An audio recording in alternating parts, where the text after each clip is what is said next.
하겠습니다. 우리가 지난 설교에서 큰 환란 전에 공중 재림이 있다고 했어요. 데살로니가 전서 4장 15절에 나오죠. 그러니까 공중 재림이 굉장히 중요한 개념입니다. 그러니까 큰 환란 전에 휴거를 통해서 우리 성도들은 하늘나라로 올라가는 거예요. 얼마나 감사합니까? 그리고 큰 환란은 전 3년 반과 후 3년 반으로 이렇게 나누어서 전개됩니다. 그러니까 전 3년 반에는 어떻게 돼요? 하나님께서 인을 치시고, 그 큰 환란에서도 구원의 길이 있다고 그랬죠.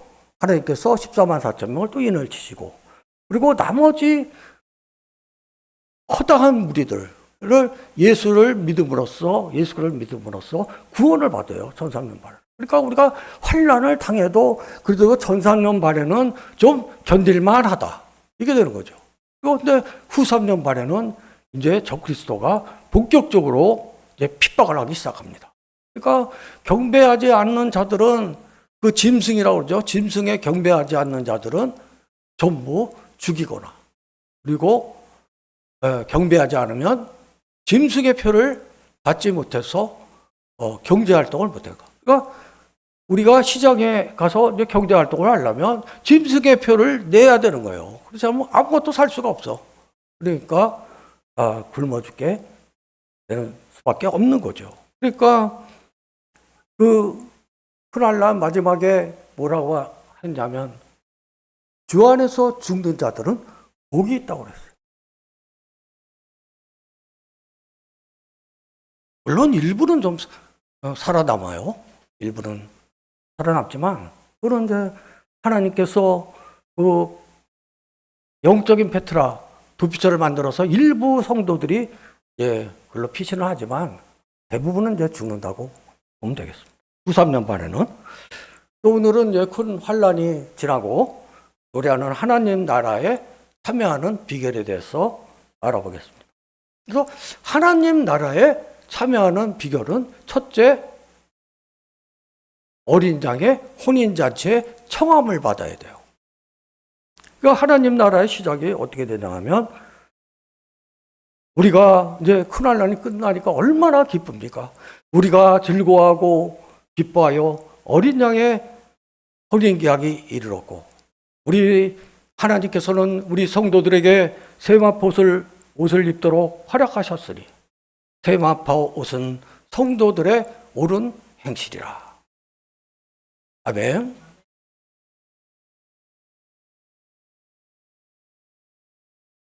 그래서 어린 양의 혼인계약이 이르렀고, 그러니까 큰 환란이 이르렀고 하나님 나라가 도래할 것이므로 어린 양의 혼인계약이 이르렀던 거예요. 근데 여기서 중요한 포인트는 뭐냐 하면, 세마포 옷을 입도록 허락하셨는데 그 세마포 옷은 성도들의 옳은 행실로 짜여졌다는 거예요. 그러니까 우리가 이제 그런 경우가 많습니다. 아이고, 우리가 뭐 구원받았는데 뭐 대충 살면 되지, 이런 게 많아요. 하지만 안 그래요. 이제 구원을 받은 이후에 중요한 게 우리의 옳은 행실이에요. 하나님 나라에 보면 이 행위라는 게 다음에 계속 나옵니다. 쭉 들어가요. 그러니까 옳은 행실을 제대로 못하면 아마 어린 양의 혼인잔치에 아주 그냥 꼴찌로 커트라인으로 그래서 참여를 했는데 이 세마포 옷이 제대로 없을 것 같다. 그런 생각을 해요. 그냥 제 생각이죠. 그래서 이 세마포 옷은 어린 양의 혼인잔치에 들어가서 입어야 되는데, 이 세마포 옷은 성도들의 옳은 행실로 되어 있다 이거죠. 그러면 어린 양의 혼인잔치에 청함을 받는 자들은 누구일까요? 성경을 보면 되게 두리뭉실돼 있어요. 우리 하나님께서 계시하는 게 우리 인간이 생각하는 식의 A, B, C, D, E, 1 플러스 1은 2 이렇게 안 써 있어요. 그러니까 두리뭉실하게 써 있어요. 그러니까 이걸 해석해야 되는 거예요. 물론 하나님의 주권사항이기 때문에 너무 깊이 해석하는 건 안 되지만 그래도 겐또는 잡아야 되는 거죠. 그래서 제가 서적을 보고 생각을 해보니까 이 어린 양의 혼인잔치에 청함을 받는 자들은 아까 예배 시작 전에 얘기했죠. 큰 환란 전에 공중재림이 있다. 그러니까 공중재림에 참여하지를 못해서 커트라인에서 빠진 분들은 이제 큰 환란을 거치게 됐고 거기서 살아남은 자들을 청하지 않을까 이렇게 생각을 하는 거죠. 왜냐하면 이미 공중재림에서 하늘나라에 있는데 또 혼인잔치에 청할 필요가 있을까 이렇게 생각을 해요. 그러니까 여러 사람들도 뭐 그렇게 많이 써놨어요. 근데 딱 부러지게는 안 써놓습니다. 왜냐하면 딱 부러지게 써놓으면 폭격의 대상이 되기 때문에 다 겐도로 해놓죠. 그래서 보면 이 큰 환란을 거치면서 전 3년 발에 하나님의 인치심을 받은 14만 4천 명과 믿음으로 구원을 받은 사람들이고 후 3년 발에 우상에게 경배하지 않아서 순교한 사람들과 짐승의 표를 받지 않은 사람들이다. 이렇게 이제 보는 거예요. 그래서 구절을 보면 어린 양의 혼인잔치에 청함을 받은 자들은 복이 있다. 그렇죠? 이게 우리가 내용을 잘 알고 보면 이게 복이 있다는 게 마음이 맞아요. 왜냐하면 우리가 예수님께서 오실 때 커트라인 꼴찌라도 이게 들어갔어야 되는데 안 들어가서 이렇게 탈락해서 이렇게 큰 환란을 거치는데 그 환란을 거치는 가운데서도 구원을 받아서 어린 양의 혼인잔치에 청함을 받았으니까 큰 환란 속에서 나는 내 영혼은 죽을 뻔했는데 청함을 받았으니까 혼인잔치에 청함을 받은 자들은 복이 있더라. 그래 나 복을 받았어 하고 와닿는 거예요. 그리고 이제 19장 11절에서 15절을 보면 그리고 나서 예수님께서 재림을 하십니다. 그러니까 예수님께서 재림하시는 목적은 악을 멸망하려고 하는 거예요. 악을 멸망. 구체적인 내용이 나오죠. 하늘이 열린 것을 보니 하늘이 열립니다. 하늘이 열려요. 보라 백마와 그것을 탄 자가 있으니 백마와 그것을 탄 자는 예수님을 말하는 거예요. 공의로 심판하며 싸우더라. 14절에 하늘 군대들이 그를 따르더라.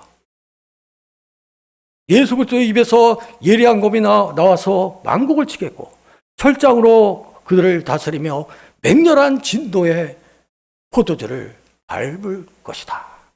그리고 무시무시한 말이다. 그러니까 우리가 예수님의 재림을 기대하지만 예수님께서는 부드럽고 화려한 모습으로 오시는 거예요.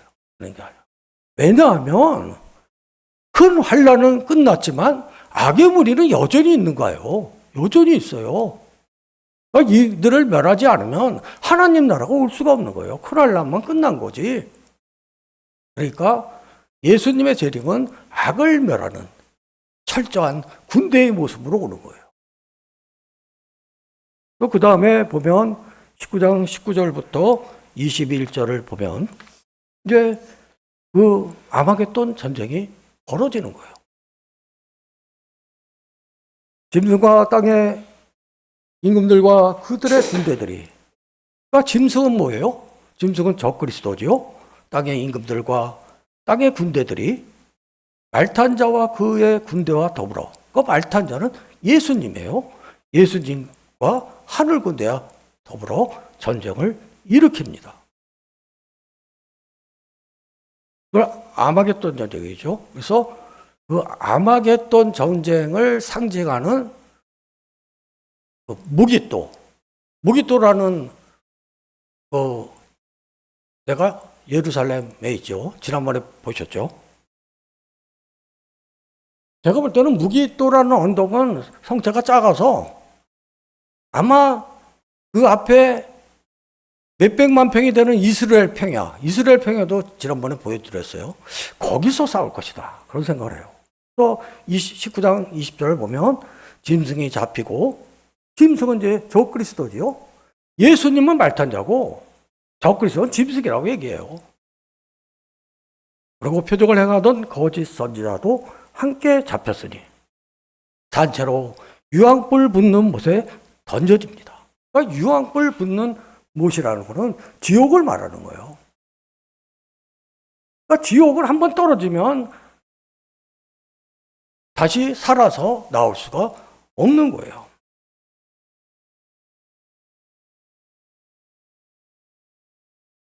그리고 나머지들도 모두 죽임을 당합니다.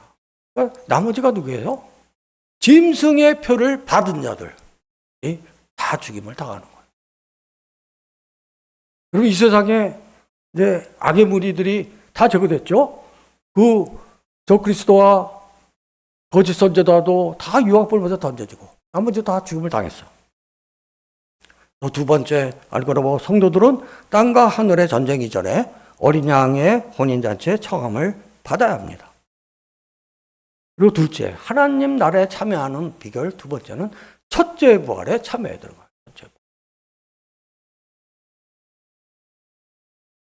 첫째 부활에 참여하는 것도 쉽지 않은 것 같아요. 왜냐하면 두리뭉실하게 우리 성도들이 첫째 부활에 참여한다 이렇게 나오질 않고 말씀을 전하다가 순교를 했거나 뭐 이렇게 막 어떤 조건들이 나와요. 그래서 야 이거 만만치 않겠다 그런 생각을 합니다. 그래서 천년왕국이 시작되기 전에 천사가 무적갱이 20장 1절을 나오죠. 천사가 무적갱이 열쇠와 큰 쇠사슬을 그의 손에 가지고 하늘부터 내려와서 용을 잡아서 1000년 동안 결박하여 무적갱에 던져 넣어 잠깁니다. 그러니까 이것은 불과 유황이 타는 지옥은 아니에요. 지옥은 아니고 이제 임시로 가둬놓은 영적인 사탄 이런 주체들을 결박해서 꼼짝못하게 잡아놓는 그 한자 용어로는 시면이라고 그랬어요. 시면 깊은 연못이다. 그러니까 바닥이 없는 데다. 그래서 넘겨서 잠깁니다. 그러니까 천년왕국 전에 이 마귀를 무적갱에다 집어넣어서 해방을 못하게 하고 천년이 지난 후에 한번 이제 놓이게 되는 것이죠. 20장 1절부터 이제 7절을 보면 천년왕국에 대해서 나오는데 이는 예수님의 지상에서 재림하시어 아마겟돈 전쟁을 통해서 악의 무리를 멸하시고 그리고 도래하는 천년왕국을 말하는 거예요. 이 천년이라는 게 3절에 보면 여기 천년이 나오죠. 이걸 천년왕국으로 해석을 하는 거예요. 그럼 이곳에 사는 사람들은 복음을 전하거나 우상에 경배하지 않아서 순교한 자들과 짐승의 표를 받지 않은 자들이 살아서 그리스도와 더불어 천년 동안 왕노릇 할 것입니다. 이를 첫째 부활이라고 그러죠. 그러면 여기에서 성경에서 말하지 않은 사람들은 그럼 천년왕국에 들어가나 안 들어가나? 이게 정확하게 안 써 있죠. 근데 이제 학설에서는 아마 성도들이 들어갈 것이다. 제일 학설이라는 거는 순교한 사람들이고, 그 다음에 짐승의 표를 받지 않은 사람들이고, 그리고 성도들일 것이다. 이렇게 이제 일반적인 걸로 이렇게 되어 있지만 자신은 없는 거죠. 왜냐하면 성경은 천년왕국에 대한 신학을 제공하지 않아요. 제공하지 않기 때문에 학설만 있을 뿐이에요. 그래서 무천년설이 있고 전천년설이 있고 후천년설이 있어요. 그러니까 무천년설은 뭐냐면 천년왕국이 따로 있는 게 아니고 예수님께서 초림하시고 재림하실 때까지의 그 기간, 지금으로 하면 2000년은 이게 천년왕국을 상징하는 거다. 따로 있질 않다. 그래서 무천년설이고, 전천년설, 후천년설은 뭐냐 하면 천년왕국을 중심으로 전에 예수님께서 재림하시면 천년왕국, 전천년설, 천년왕국 후에 재림하시면 후천년설, 이렇게 이제 학설로 나눠져 있는데 정답은 없는 거예요. 왜냐하면 결론은 못 내려요. 왜냐하면 하나님의 주권사이기 때문에 이 학설 안에서 뭔가 시행은 될 거다. 이렇게 보는 거죠. 또 7에서 10절 이렇게 보면 첫째 부활에 참여하는 자들은 복이 있고 거룩하도다. 그러니까 첫째 부활에 참여해서 그 천년왕국에 참여하는 자들은 둘째 사망이 없어요. 둘째 사망. 그러니까 불과 유황이 타는 못에 던져지는 그런 둘째 사망이 없는 거죠. 그래서 이게 제일 좋은 말씀이죠. 너무너무 기쁜 말씀. 하나님과 그리스도의 제사장이 되어 천년 동안 그리스도와 더불어 왕노릇하리라. 아멘. 우리는 왕은 아니에요. 왕은 아니지만 왕노릇을 할 수 있는 거예요. 이 천년왕국에서. 그러니까 이거의 근거는 저는 에베소서 2장을 봅니다. 에베소서 2장을 보면 예수님께서 하나님의 보좌 우편에 앉아 계실 때 내가 나 혼자 앉지 않고 쓰러진 너희를 붙잡아서 일으켜서 내 보좌 옆에 앉히겠다고 하셨어요. 에베소서 2장을 보세요. 말씀 너무 감사하죠? 저는 천국에 그냥 문지기도 좋은데, 너무너무 황송한 말씀입니다. 제가 그 거룩한 자리 보좌 옆에 앉아도 될까요? 이게 없어요. 그냥 너가 자격이 되니까 쓰러진 너를 잡아서 예수 그리스도의 손으로 잡아서 너를 일으켜서 내 보좌 옆에 앉히리라 그랬어요. 그리고 그 보좌가 어떤 의미냐? 통치권이라고요. 그러니까 하나님께서 예수님께 통치권을 위임했잖아. 그 통치권을 너희들에게 나눠서 같이 너희들은 왕이 아니지만 왕노로 하자는 거죠. 통치권을 주시는 거예요. 굉장한 겁니다. 그 많은 사람이 예수님 보좌에 어떻게 다 앉겠어요? 영적인 개념인 거지. 그래서 이 말씀이 너무 좋습니다. 하나님과 그리스도의 제사장이 돼요. 우리가 제사장이 됐기 때문에 우리가 직접 하나님 아버지께 예수 그리스도의 이름으로 기도할 수 있는 거예요. 우리가 제사장이 아니면 옛날같이 목회자 신부님께 가서 또 옛날 제사장에 가서 저를 위해서 이렇게 기도해 주세요 할 수밖에 없는 거예요. 그런데 하나님께 그리스도의 제사장이 되어서 하나님과 직접 기도하면서 천년 동안 그리스도와 더불어 왕노를 할 수 있는 것이죠.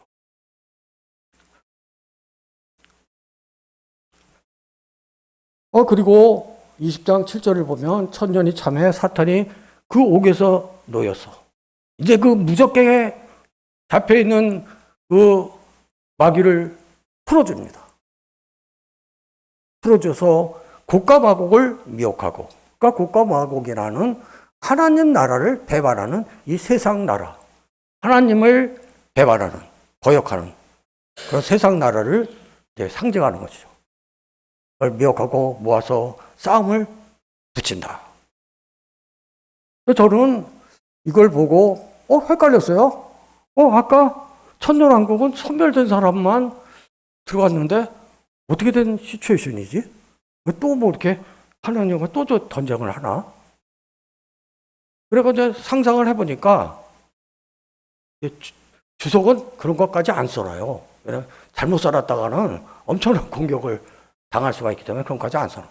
그러니까 상상을 해보니까 천년왕국에 되면 우리가 몸을 입고 사는 거예요. 천년왕국에서.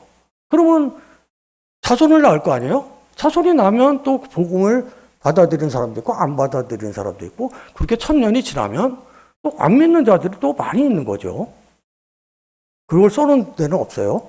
그냥 제 상상입니다. 그러니까 책에는 안 들어가죠. 자신 없는 상상을 그러니까 설교에서는 그냥 상상이라 하고 말씀을 나눌 수 있는 거죠. 그러니까 곡과 마곡을 미혹할 수 있는 거죠. 그러니까 이 곡과 마곡의 최후의 전쟁에서 하늘에서 불이 내려와 그들을 태워버립니다. 그리고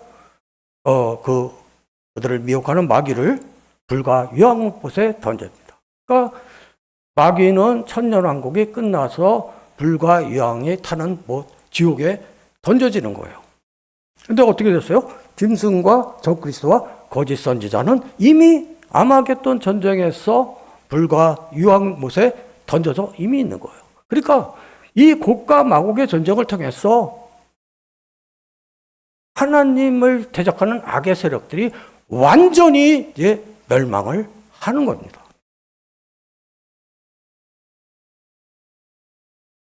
그리고 이제 다음에 20장 11절 25절을 보면 이제 여기서 백보자 심판이 나와요.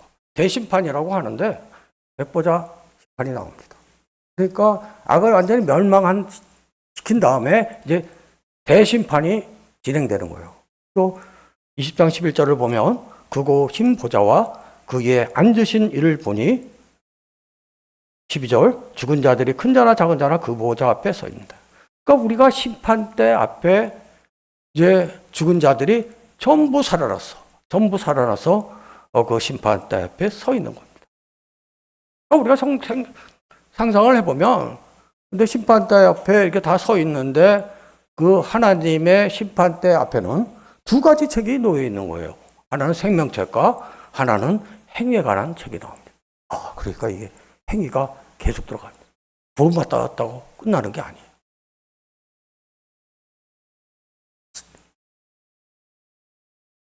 생명책이 펴져 있는데 자기 행위를 따라 책들에 기록된 대로 심판을 받을 것이다. 이렇게 나옵니다. 우선 행위대로 심판을 받고 누구든지 생명책에 기록되지 않은 사람들은 불못에 던져집니다. 이걸 이제 둘째 사망이라고 합니다. 두 번 죽는 거예요. 괜히 이미 죽었는데 살아나서 다시 살려서 심판받고 다시 지옥에다가 던지는 거죠. 근데 예수님께서 이거를 어떻게 비유하셨냐면 마가복음 9장 48절을 보면 거기에서는 구더기도 죽지 않고 불도 꺼지지 아니하느니라. 사람마다 불러서 소금 치듯함을 받으리라. 야.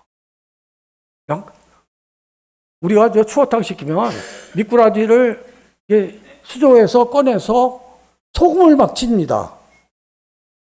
왜 치는지는 잘 모르겠어요. 소독을 하는 거. 토해내고. 그러면 막 미꾸라지 막 얼마나 그게 저기 한지 막 그 난리를 펴요. 그게 상상이 되면서 불러서 소금 치듯 함을 받으리라 하니까 차라리 죽는 게 낫죠. 둘째 사망은 안 죽고 영원히 지옥에 있는 거예요. 매일 펄떡 뛰면서 매일 펄떡 뛰어요. 잠도 못 자. 차라리 부활을 안 하는 게 나아요. 그리고 이제 궁금했던 게 뭐냐 하면, 아니, 우리는 예수 그리스도를 믿음으로 구원을 받았는데, 우리가 이거 심판대 앞에 우리도 다 서야 되나? 이게 굉장히 궁금했어요. 내가 굳이 거기 쓸 거 있어요. 생명책이 이미 기록되어 있는데. 사람도 많은데. 근데 성경에서 있어야 되는 거죠. 그건 내 생각이고, 성경에서 찾는데, 있었어요. 할렐루야.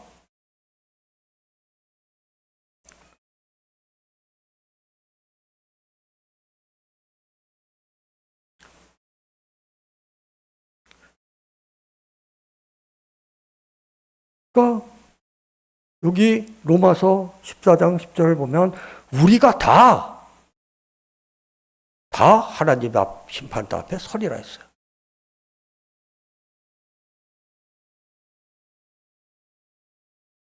예외는 없습니다.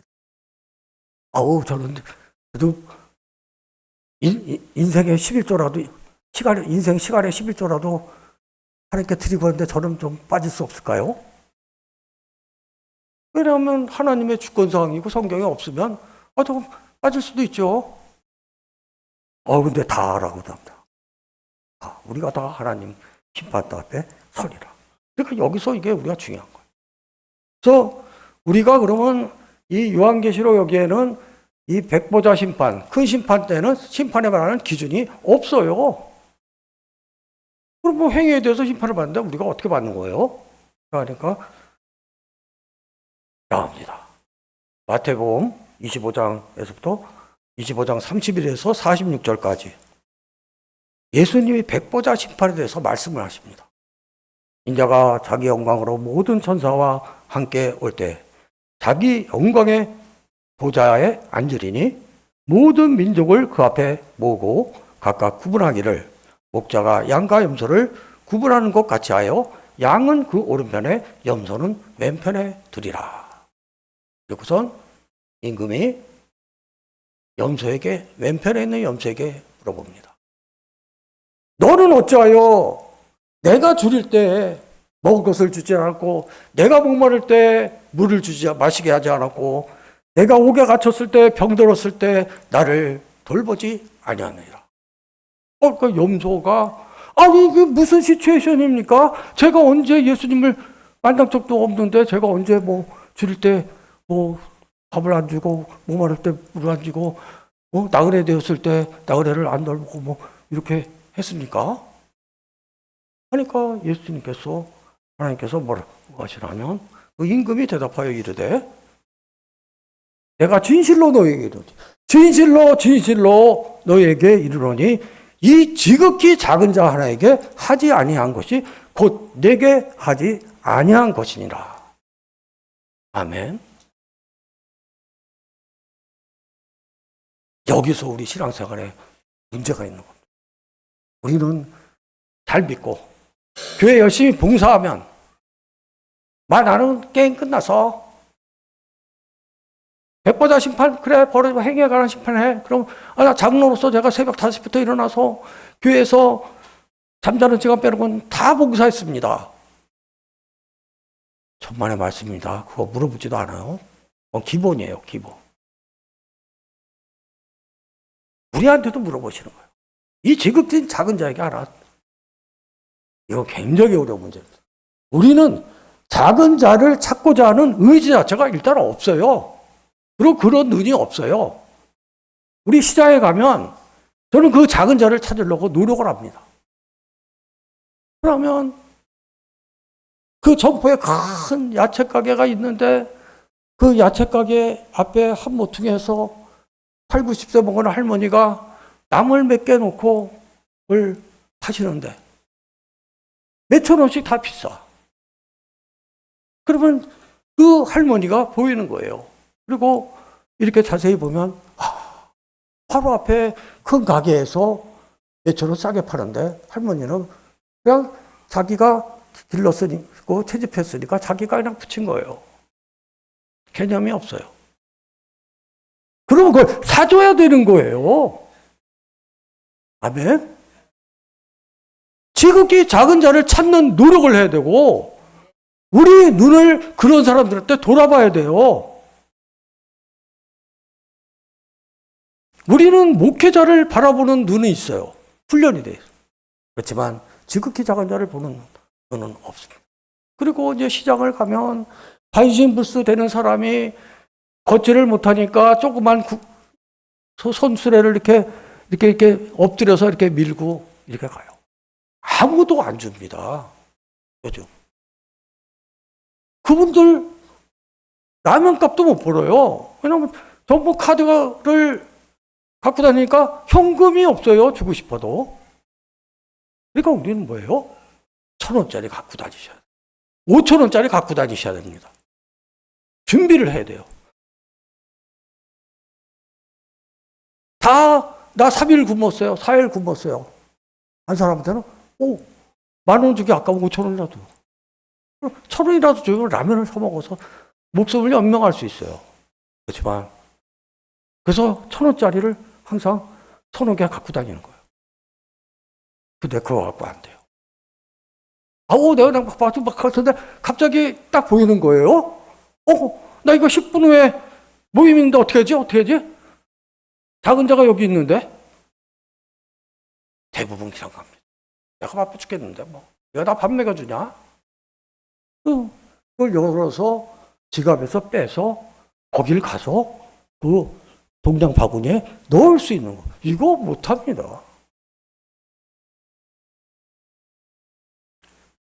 몇 년 전에 저희 아내하고 등산을 갔어요. 근데 모자가 필요해. 모자라고. 근데 이렇게 할아버지가 모자 몇 개 놓고 장사를 하시는데 말도 안 돼. 10,000원짜리인데 막 15,000원 부르고 막 그래요. 그냥 사주는 거예요. 우리가 이거저거 따지면 그 작은 자는 야채 가게 앞에서 나물을 파는 그 할머니는 라면도 못 얻어 먹어요. 전부 따지는 이성적인 분들만 계시면 못 얻어 먹는 거예요. 그러니까 하나님께서 예수님께서 보니까 지극히 작은 자들 저걸 얻지 않아.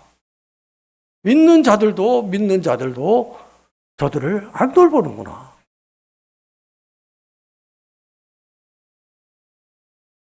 그러므로 우리가 심판을 면하기 위해서는 단순히 죄를 지을 뿐만 아니라 가난하고 어려움에 처한 사람들을 도와 물질을 나누고 봉사하며 섬겨야 하는 것입니다.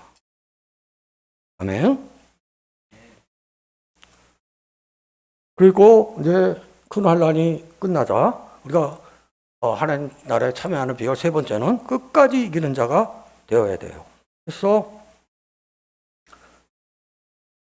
새 하늘과 새 땅이 이렇게 눈에 보이면서 하늘과 땅이 없어졌고 바다도 다시 있지 않았습니다.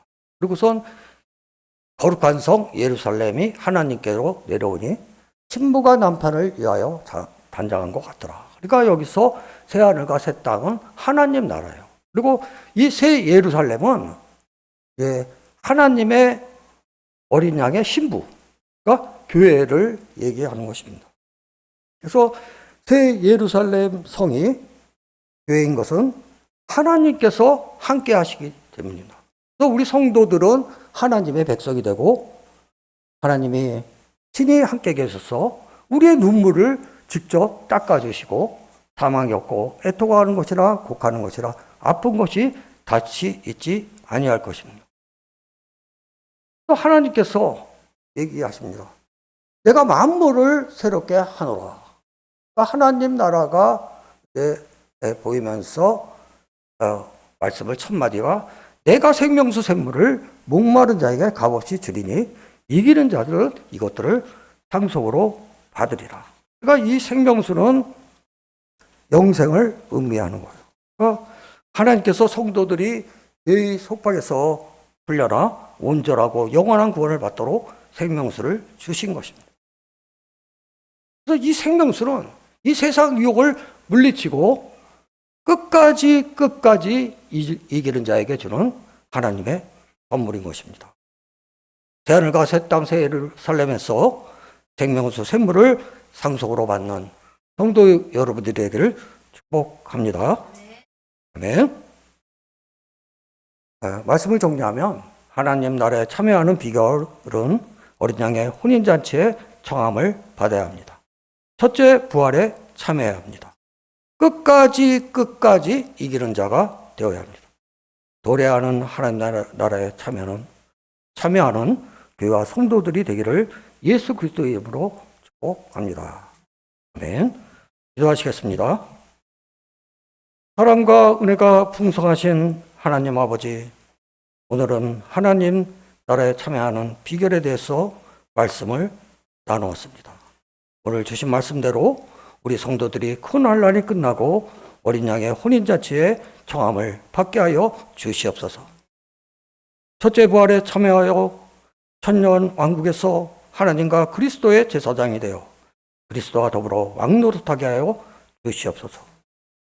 끝까지 이기는 자가 되어 새하늘과 새 땅 새 예루살렘에서 생명수 샘물을 값없이 받게 하여 주시옵소서. 노래하는 하나님 나라에 참여하는 교회와 성도들이 되도록 축복하여 주시옵소서. 감사하며 예수 그리스도 이름으로 간절히 기도드렸습니다. 네.